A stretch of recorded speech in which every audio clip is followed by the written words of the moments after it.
Imagine you're at your own engagement party, surrounded by family, laughter, and love, when your mom hands you a glass of red wine, and something just doesn't feel right. What if one tiny decision, just swapping glasses, saved your life? Yeah, this one gets real dark. My mother insisted on hosting the engagement party. That alone should have been the first red flag. Every napkin folded by hand, candles color-matched to the wine labels. Even the playlist was curated to make sure no song reminded anyone of a past divorce. It was spring in Charlottesville. I remember the weather because it was the only thing she couldn't control. The rain had stopped just an hour before guests arrived, leaving everything smelling of wet bark and lilac. The event space she chose overlooked a vineyard, lit with hanging bulbs that made everything look soft, romantic, fake. There were nearly 50 guests, mostly extended family, a few people from Curtis's firm, and exactly 0 of my closest friends. My best friend Raina had texted me that morning saying something came up, that she didn't want to add more stress to my plate. I remember reading it, frowning. It didn't sound like her at all, but there were so many things I ignored that day. I was halfway through a conversation with Curtis's aunt about wedding cake flavors when my mother appeared behind me with 2 glasses of red wine. "For the bride-to-be," she said, flashing her perfected smile. I took 1 glass, but something about it smelled off. It wasn't sour or spoiled. It was faintly medicinal. My fingers tightened around the stem. The scent stirred something uneasy in my chest. But everyone was watching. Delia, my sister, slid beside me, still glowing from a joke someone made at her table. "Cheers, future Mrs. Calderon," she said, reaching for the glass in my hand. I didn't think, I acted. I swapped glasses with her mid-sentence, laughing like it was part of a playful sister thing. "Ladies first," I smiled. Delia rolled her eyes and took a sip. 30 minutes later, while I was helping arrange candles that had blown out near the buffet, I heard someone shout her name. I turned and saw her stumbling near the bar, her face pale as wax. Then she dropped. Everything moved in fast forward, heels clicking, chairs scraping, voices rising in chaos. I ran, heart clenching. Someone was already calling 911. Velma, my mother, was right beside her, theatrically kneeling, fanning her with a cocktail napkin like she was auditioning for a soap opera. "She probably drank too fast," she said, with that same tight smile glancing toward me. "Or maybe she didn't eat enough today." I froze. I couldn't say anything, not with everyone looking. But inside, the silence wasn't still. It was screaming. Raina wasn't there, and Delia drank the glass meant for me. That night, after the party ended, I showered until my skin burned. The scent of that wine clung to my memory like mildew. 2 days earlier, Raina had texted me, "Hey, your mom called, said you've been overwhelmed. She thought I should sit this one out, just want to respect your space." It hit me then. Velma hadn't just orchestrated the party. She curated who was allowed near me. Raina was the one person I would have confided in had I smelled something suspicious. Velma knew that. She made sure Raina wasn't there, and I let her. I let my mother control the guest list, the playlist, the flow of the evening, and nearly the course of my future. I thought about Delia lying in a hospital bed while Velma was probably fluffing throw pillows back home, pretending the whole thing was an accident. If I hadn't traded glasses. My mother hugged me before leaving the venue that night. I felt her hands cold against my back, like they were waiting to push. "You did great, sweetheart," she whispered, "just like we practiced." I didn't respond, but inside, something was breaking free. A voice I'd quieted for years. I went to the kitchen, pulled out the cork from the leftover bottle, and smelled the wine again. Same strange note. I wasn't imagining this. The next morning, I called the event space manager and asked about security cameras. I wasn't sure what I expected, but I knew one thing. If she was willing to do this to me now, what else had she already done? By early afternoon, the day after the party, the footage request was still pending. I hadn't eaten much, just picked at dry toast and pushed eggs around my plate like a kid avoiding vegetables. Curtis offered to drive me to the hospital to see Delia, but I said I needed time alone. That was only half true. I needed answers, and I needed them without more smiling lies. He sat across from me on the couch, clutching his coffee like it might anchor him to the floor. His foot tapped nonstop, the kind of nervous habit he usually reserved for big client meetings. "There's something I need to tell you," he said, not meeting my eyes. I looked up slowly. "Please don't say it's about the wine." He shook his head. "Not directly." Then he paused, like he had to decide whether to ruin my day or keep protecting me. That's when I knew it was going to hurt. 3 days before the party, your mom asked to meet me. She said it was about logistics, venue, guest count, that sort of thing. "Logistics," I repeated, voice flat. "Sure." She chose a quiet spot near the courthouse, coffee bar with no one in it. 5 minutes in, she brings up your exes, casually, like someone mentioning bad weather. I felt a chill forming in the center of my chest. She said she didn't want to see you repeat your past mistakes, said you deserved stability, then... He stopped again. "Then what?" I pressed. "She offered me money, said she could write a check on the spot if I agreed to end things. Quietly, walk away, disappear." I blinked, unsure whether to laugh or scream. "She brought up the suit I settled years ago," he added. "Said if I refused, people might hear a different version of what happened." "You're telling me," I said slowly, "that my mother blackmailed you?" "She didn't use the word," Curtis muttered. "But yes, that's exactly what it was." I stood up, arms crossed so tightly I could feel my nails digging into my sleeves. "And you didn't think to mention this before?" "I didn't want to make things worse. You were already stressed about the party, and your mom has a way of controlling the narrative," I finished. "Yes, she's very practiced." He didn't reply. That same day, I finally responded to Raina's text from last week, the one where she mentioned Mom calling her off. At the time, I assumed it was just Mom being overly dramatic, but now I understood the pattern. Raina replied immediately, like she'd been waiting for me. "I wasn't sure if I should say this," she wrote, "but I just got a weird anonymous message this morning. Said I was interfering. Creepy tone. Looked like it was sent from a burner app." She sent a screenshot.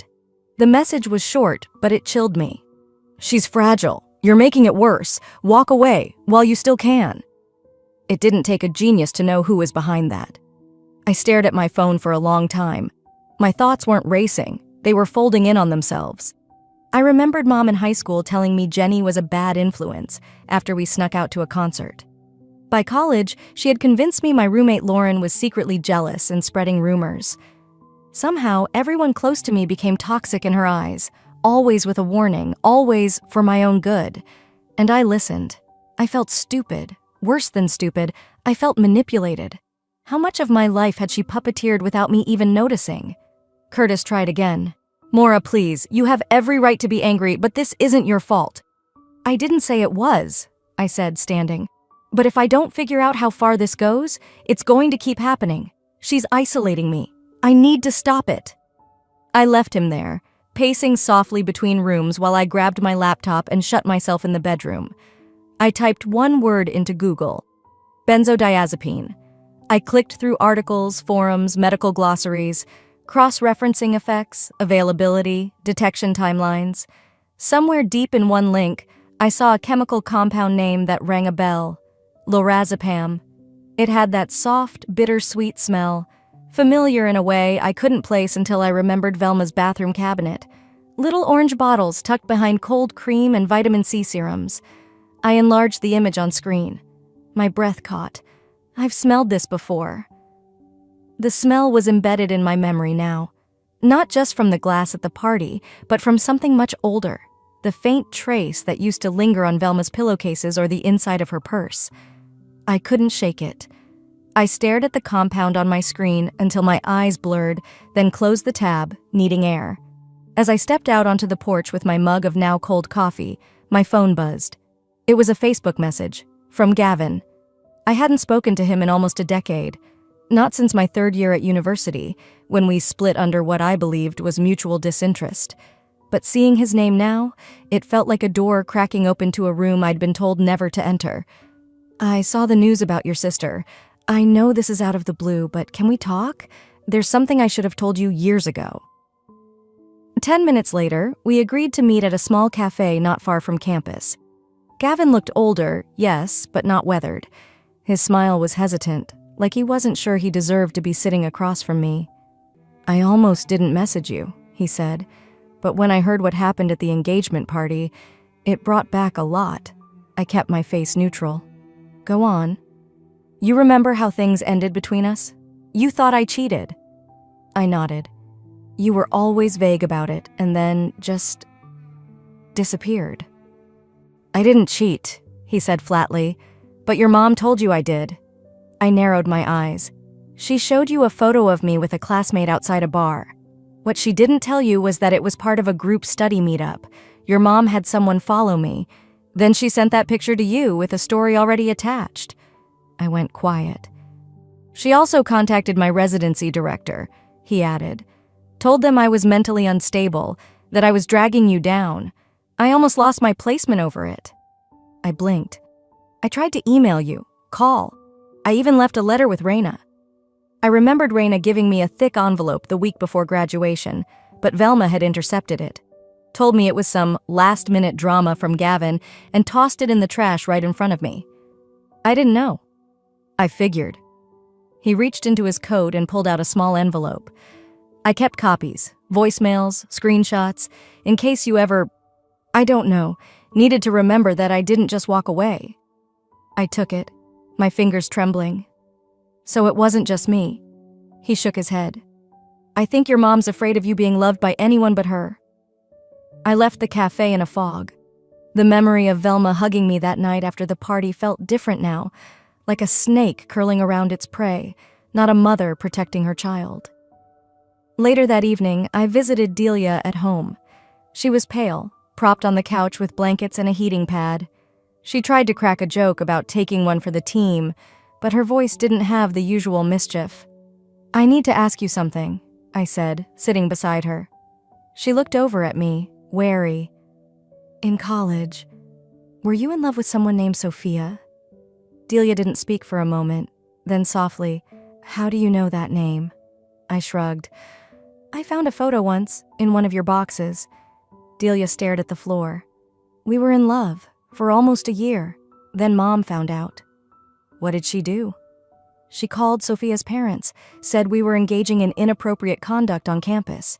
She threatened legal action, told them she'd ruin her father's business if they didn't pull her out of school." I swallowed hard. "And the therapy?" Delia nodded. "Mom said I needed help rebalancing my emotions. She picked the therapist, drove me to every session, sat in on a few. I was so broken down I thought maybe she was right." Tears shimmered in her eyes but didn't fall. I told myself she just didn't want me to get hurt. But now I realized she was hurting me to keep control. We sat in silence. That night, I pulled out a battered box from our childhood. Inside were old notebooks, yearbooks, some mismatched earrings. At the very bottom, I found Delia's leather journal. The middle pages were torn out, but what remained stopped me cold. I feel like someone's watching me constantly. Mom knows things I haven't told her. She says it's intuition. I think she's reading my emails. I think she's talking to my professors behind my back. I shut the journal and leaned back. It wasn't just about the wine or the party, it was a pattern, and now I was ready to document it. I opened my laptop and typed the title, Documented Patterns, Velma Ridgway. I hadn't even finished naming the folder when my phone rang. Raina's name lit up the screen. "I got something," she said, skipping hello. "You're gonna want to sit down." 5 minutes later, I was parked outside her place, engine still humming. She met me at the door, eyes wide, holding a flash drive like it was made of dynamite. "It's from the venue," she said, leading me into her small living room. "I made a friend on their tech team.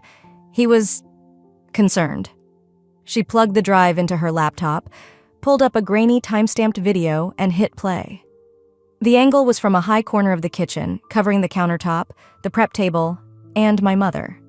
There she was, Velma, calm, composed, alone. She set 2 glasses down, reached into her purse, pulled out a tiny dropper bottle, 1 drop, then another, stirred gently with a spoon she wiped clean and placed back in her purse. She checked her reflection in the microwave door and smiled. My chest tightened. The video continued. I entered the kitchen.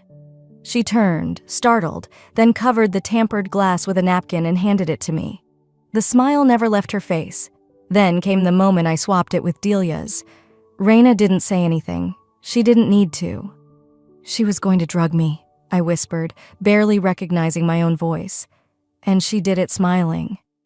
It wasn't rage I felt. Not yet. It was something colder, heavier. The kind of betrayal that sits inside your bones, refusing to budge. Later that evening, I stopped by my parents' house under the pretense of checking on Delia. Velma wasn't home, which made it easier. I rummaged through the master bathroom drawers while Delia napped. 3 prescription bottles tucked beneath tissues and travel-sized lotions, all in Velma's name, all filled by different pharmacies. 1 expired, 1 dated 2 months ago, the 3rd freshly printed, alprazolam, diazepam, cyclobenzaprine. My hands didn't shake this time. I lined them up on the counter, took clear photos with my phone, then placed everything back exactly as I'd found it. I texted the photos to Raina. "Mara, tell me what you see," she replied within minutes. "Raina, that's textbook chemical suppression. None of those are mild, definitely not casual." The next morning, I walked outside to grab the mail and found Mr. Cletus leaning over his flower bed next door. He was retired now, an old man with sharp eyes and a voice like gravel, but he'd always been cordial. "You got a second?" he asked, waving me over. "Of course." He rubbed the back of his neck. "Didn't want to get involved, but I saw something strange the night of your party. Thought maybe you should know." "What was it?" "Your mother. She came out the side door real late, washed something down the alley drain, had gloves on, rubber kind, and she was holding this little brown bottle. Looked like the stuff I used to handle back in the lab." "You worked in a lab?" "Biochemistry. 28 years. You learn to recognize chemical disposal. She was being careful. Too careful for someone rinsing out wine." I swallowed. "Would you be willing to write that down?" He nodded. "I already have. Just in case. Left a copy in my shed." That night, I laid everything out on my dining table. Flash drive, photos of the prescriptions, Mr. Cletus's statement. One by one, I added them to the folder. Evidence, phase 1. No more guessing. No more giving the benefit of the doubt. She wasn't just manipulative, she was dangerous. I opened my phone, found her number, hit call. She picked up on the second ring. "Darling," she said. That same syrupy tone. "I was just thinking about you." I kept my voice calm. "We need to talk. In person." A pause. "Everything okay?" "No," I said. "But it will be." Because now that I had proof, it was time she heard from me, face to face. I scheduled the family lunch for Sunday, my neutral excuse for gathering them under one roof. Delia had just been cleared to move around, so I offered to host at my place. I made a pot roast I knew Velma liked. Let her feel safe, feel in control. That was the trick with people like her. Let them think it's their stage, right up until you take the mic. The table was set for 6. Delia and Tamsin arrived first. He looked uncomfortable, kept checking his phone. Raina walked in next, giving me a knowing glance. Curtis came late, offered Velma a polite hug she didn't deserve. Then there she was, Velma. She floated in like she was descending from a cloud.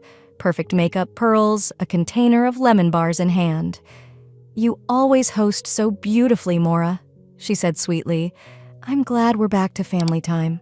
I smiled, then turned serious. "Actually, that's why we're here." Everyone turned toward me. Forks stilled. Tamsin raised an eyebrow. "There's something we need to talk about," I said, my tone low but clear. "And this time, no one leaves the table." I walked to the TV, plugged in the flash drive, and hit play. The footage began. Velma in the kitchen, the dropper, the stir, the smile. She didn't flinch, she just stared. Delia's face went white. Tamsin sat forward, lips parting in disbelief. I clicked to the next slide, the prescription bottles. Then Mr. Cletus's statement, scanned and printed. "You tried to drug me," I said evenly. "And when Delia drank the glass, you played it off like bad shrimp." Velma finally spoke. "This is a gross misunderstanding. You're overreacting. You've always been too emotional, Mora, always making drama out of nothing." "Don't," I said. "Not this time." I was protecting you, she snapped. From yourself, from another bad decision, from another failure you'd blame me for. I locked eyes with her. You almost put your daughter in the hospital just to keep your illusion intact. The room went silent. Then Delia spoke, voice trembling. Did you know I was pregnant when that happened? Velma didn't answer. Delia looked at Tamsin. She knew and still let me drink it. His eyes darted between us, unsure where the line of betrayal ended. Velma folded her arms. This is ridiculous. I've never tried to harm anyone. You've twisted every gesture I've made into a conspiracy. You handed me poison in a wine glass, Mother. That's not a gesture. That's a choice. Her lips pursed. I did what I had to do. The words hung there like a knife suspended in air. Later that evening, Raina called me while I was loading dishes into the sink. She's escalating, she said, no greeting. What happened? I just got a text. No number, no contact info, just this. You should have stayed in your lane. This isn't your story. My grip on the dish towel tightened. She's threatening you now? Raina exhaled. It's darker than the last ones. Like whoever sent it wasn't just warning me, like they meant it. She's losing control, I said. That's why she's lashing out. But it means we're getting close. Don't back off now. There was a pause. I'm not afraid of her, Raina finally said, voice steady. I'm afraid for you. I'm past fear, I replied. I'm in survival mode. The next day, Delia showed up at my apartment alone. Her makeup was smudged.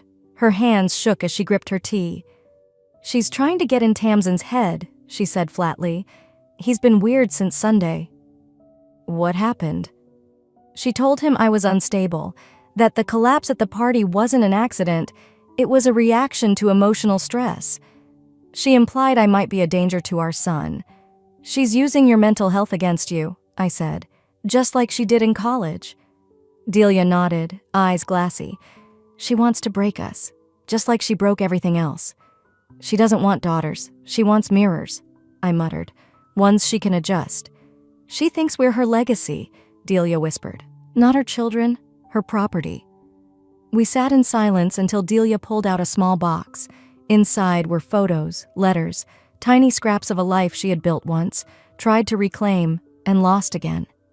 She made me think it was all my fault. She made all of us think that, I said, placing a hand on hers. After she left, I sat at my desk and typed a message to Velma. You've made your move, now get ready for mine. Then I clicked send. The next morning, I woke up earlier than usual. My inbox had a rejection email from the Mid-Atlantic Arts Fund. I'd applied weeks ago, hoping to secure a grant for a community-based photo essay on domestic resilience. It was a long shot, but I'd put heart into it. The subject line read, "Thank you for your submission. Regrettably declined." That wasn't what raised my pulse. It was the second sentence. Given the tone of your previous email, we no longer feel aligned with your mission. I blinked. I hadn't sent them anything beyond the application form. Something felt off. I called Raina, and within an hour, we were sitting on her couch with her laptop open, retracing digital footprints. Raina was no hacker, but she'd worked in PR long enough to know how to trace metadata and IP strings. We found it, an email address created days after the engagement party. It looked almost identical to mine, just one letter swapped. The message was snide, arrogant, intentionally combative, and it was signed with my full name. Oh my God, I whispered. She impersonated me. Raina was already scanning the message header. IPs from Falls Grove. That's 2 blocks from my parents. She tried to nuke your reputation, Raina said flatly, and she almost succeeded. I felt my stomach turn as if I'd swallowed stones. Velma didn't just sabotage conversations anymore. She was now actively ruining livelihoods. That afternoon, while I was still processing the shock, Curtis called. He didn't sound like himself. They froze the contract, he said. My client, the film crew from Austin, they put everything on hold. What? I asked. Why? He hesitated. They got a tip. Someone anonymously flagged me as unreliable, said I was hard to work with and that I had a history of drug use. I sat up straighter. What the hell? It's about the lawsuit from years ago, he muttered. It was sealed, buried. Velma brought it up in passing last month. I didn't think she'd dig, but she did. She's coming after all of us, I said. He sighed heavily. I didn't think she'd come for me like this. She wants control, Curtis. She's not above character assassination to get it. His voice dropped to a whisper. Do you ever think she's just evil? I think she's terrified of becoming irrelevant, I said. And the only way she knows to survive is by making sure no one outgrows her. Delia showed up unannounced just before dusk. She looked pale, exhausted. She hadn't even knocked, just walked in and sat down. I need to tell you something, she said quietly. I waited. After we broke up, Mom took me to a therapist, said I was grieving in a destructive way. She picked the therapist, paid for it, drove me there. I remembered. Delia disappearing for months, vague references to working through stuff. She sat in the sessions, Delia continued. Not all of them, but enough. Enough to spin her version. I was labeled emotionally unstable. It went on my record. She said it would help me get time off classes. Said she was protecting me. My throat tightened. She broke me, Maura, she whispered. I thought I was just messed up. Turns out she handed me the hammer and told me to start swinging. I reached across the table and took her hand. You weren't broken. You were manipulated. There's a difference. Delia's chin trembled, but she nodded. She has to be stopped, she said. I nodded slowly. And we're the only ones who can do it. Later that night, I went into my studio. Not to edit, not to shoot, but to reconfigure. I pulled out a camera, set it to standby mode, tested the mic levels. This wasn't for art. It was for evidence. I placed it in my bag next to extra batteries, a spare SD card, and a copy of Velma's prescription bottles. She wanted a war? She just got one. By Thursday morning, my phone buzzed with a message from Raina. It was just a screenshot, a Facebook page. My name, my photo, but not me. The bio read, raw, real, recovering from betrayal. The posts were filled with vague emotional outbursts, quotes about unworthy partners, and worst of all, a blurry, backdated photo of Curtis holding a wine glass at our engagement party with the caption, "How many lies fit in a toast?" There were other photos too, private ones, shots I never uploaded anywhere. I stared at the screen, bile rising in my throat. This wasn't just sabotage, it was character assassination. She made this, I whispered to no one. The page had been created 4 days ago. The metadata on the photo matched the iPhone model my mother still used. Raina dug deeper. The IP? A residential line registered in Falls Grove. She wasn't hiding it anymore. She was trying to bury me in broad daylight. I reported the page, flagged every post, then began screen recording the entire thing. Evidence again. She's not content destroying my relationships, I told Raina over the phone. She's trying to replace me with a version of me she controls. And what are you going to do? Raina asked softly. I didn't answer right away. Instead, I turned to Curtis and said, we're not waiting anymore. That weekend, we held the wedding, not the one we'd planned. No country club, no catered hors d'oeuvres, no guest list managed by Velma. Just 10 people at a friend's vineyard an hour outside town. The late sun slanted through bare vines. The air smelled like earth and pine. I wore a white linen dress I'd found at a vintage boutique. Raina officiated. Delia stood beside me, mascara smudged but smiling. Gavin brought his camera. Tamsin held Delia's hand, their son squirming on his hip. We kept it simple, no vows read aloud, just quiet promises with our eyes and palms. There were no tears, no drama, just peace. It wasn't the wedding Velma orchestrated. It was the marriage I needed. After the ceremony, Curtis and I stayed behind while everyone drove back. We sat at a small wooden table with a single candle between us. He reached for my hand. You still worried she'll find a way to ruin this too? He asked. She already tried, I said. But this part she can't touch. That night, back home, I uploaded something to YouTube. A 10-minute documentary I'd been building over the past few weeks. Clips, voice recordings, scanned pages, testimonies. I didn't use Velma's name. I didn't need to. The title was, When Family Hurts, The Invisible War at Home. It started slow, an anonymous narrator describing cycles of emotional manipulation. I layered in Raina's audio, Delia's journal excerpts, security footage snippets blurred just enough to protect privacy. I kept my face out of frame. My voice was steady. I didn't cry. I didn't beg. I told the truth. By morning, it had 10,000 views. By afternoon, it had 50. The comments poured in. I thought I was alone. "This is my mom, word for word. Thank you for saying it out loud." Some offered comfort, some shared their own stories. One simply wrote, "She doesn't own your story anymore." That evening, I received a voicemail. Velma's voice, smooth, unbothered. "So," she began, "this is the game now. You want to paint me as the villain? Don't forget who raised you, who fed you, who built your future." Her voice turned sharp. "I made you, and I can unmake you. Don't push me, Maura." I sat with the phone in my hand for a full minute before I hit delete. No reply, no more power plays. I whispered to no one in particular, "Not this time." And this time, I meant it. By Friday morning, I did what I never thought I'd do. I uploaded the full, unedited video of the family confrontation. The audio wasn't perfect, but it was clear enough. The moment I played the security footage, Velma's scoff. Her voice, sharp as ever. "Oh, please, Maura. You've always been dramatic. You're twisting things like you always do." The table had gone silent in that recording. Raina's wide eyes, Delia trembling, Tamsin furrowing his brow. Then Velma again flippant. "So I've kept tabs. Big deal. I'm your mother. I have a right to be concerned." I hadn't planned on releasing it, but after that voicemail, I knew silence only fed her.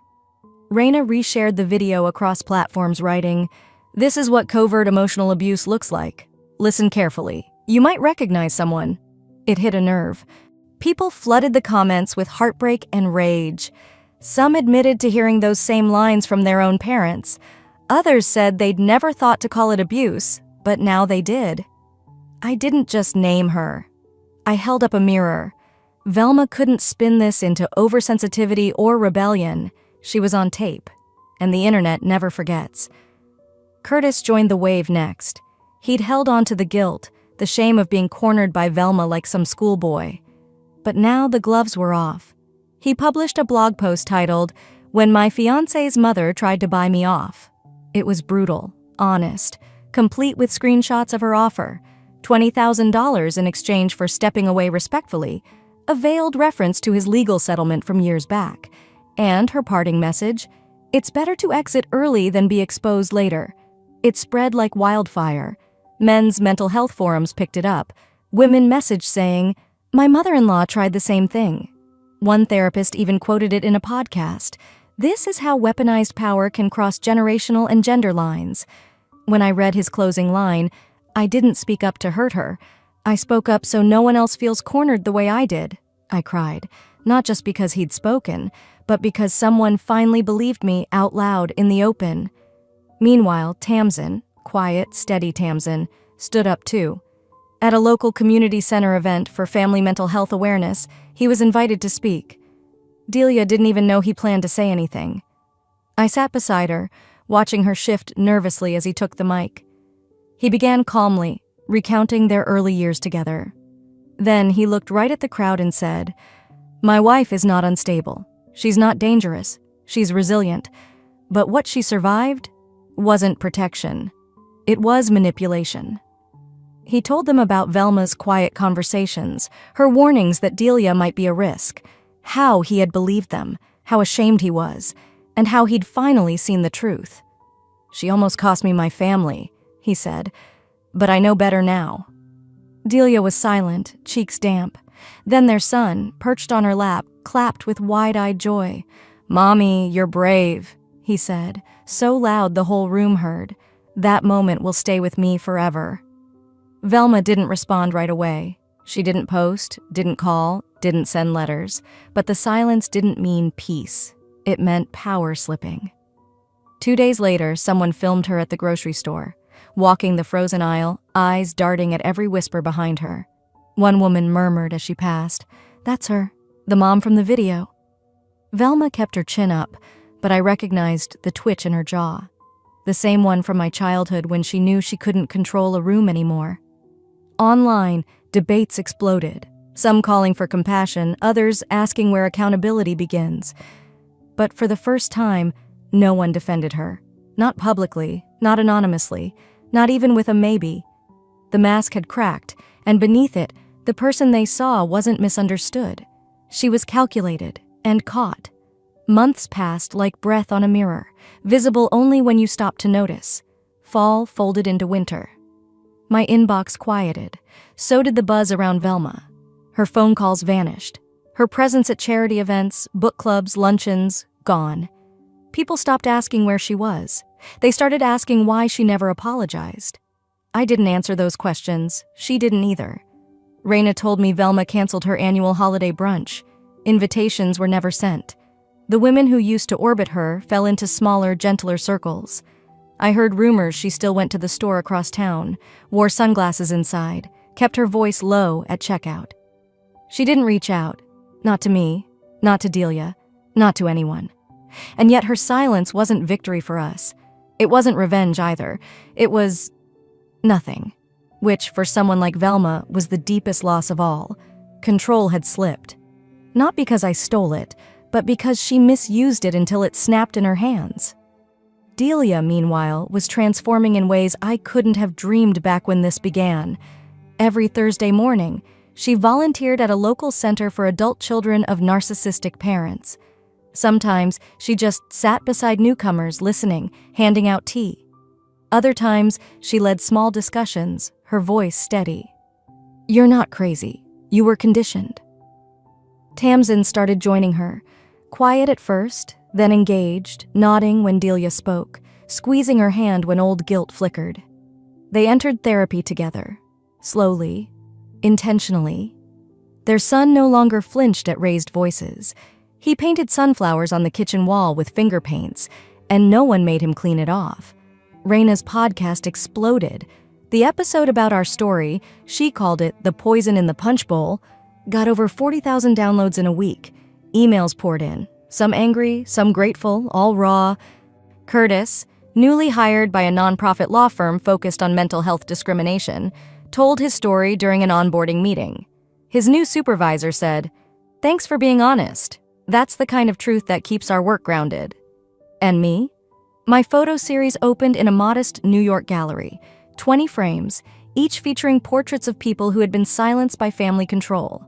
Each face carried lines of survival. One woman stood in front of hers and cried for 5 straight minutes. We titled the collection Unspoken. At the end of the exhibit, I left a guest book. One note caught my eye.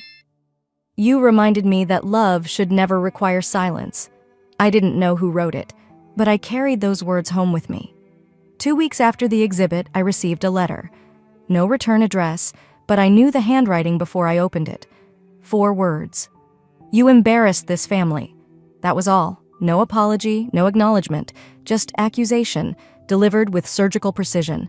I didn't cry, didn't shout. I held the letter in the sink, struck a match, watched it curl, blacken, vanish. She would never say sorry, but I didn't need her to. I wasn't healing to forgive her. I was healing to free myself. That night I walked into the nursery, walls still unpainted, crib only half assembled. On a high shelf, I placed my camera. Not to record, not this time, just to remind myself where I'd been, and what I'd chosen instead. A soft kick rippled across my belly. I rested my hand there and whispered, "You'll never have to earn my love, not like I did." It wasn't closure, but it was something better. It was peace. We didn't win by fighting her. We won by refusing to let her define us. Sometimes the most painful battles aren't the ones we shout through, but the quiet ones we walk away from. Maura's story reminds us that real strength isn't about revenge, it's about reclaiming your voice after years of being silenced. Have you ever had to set boundaries with someone you loved, just to protect your peace? If this story spoke to you, or reminded you of your own journey, don't forget to like, share, and subscribe to our channel. More true, powerful stories told with honesty and heart are coming soon.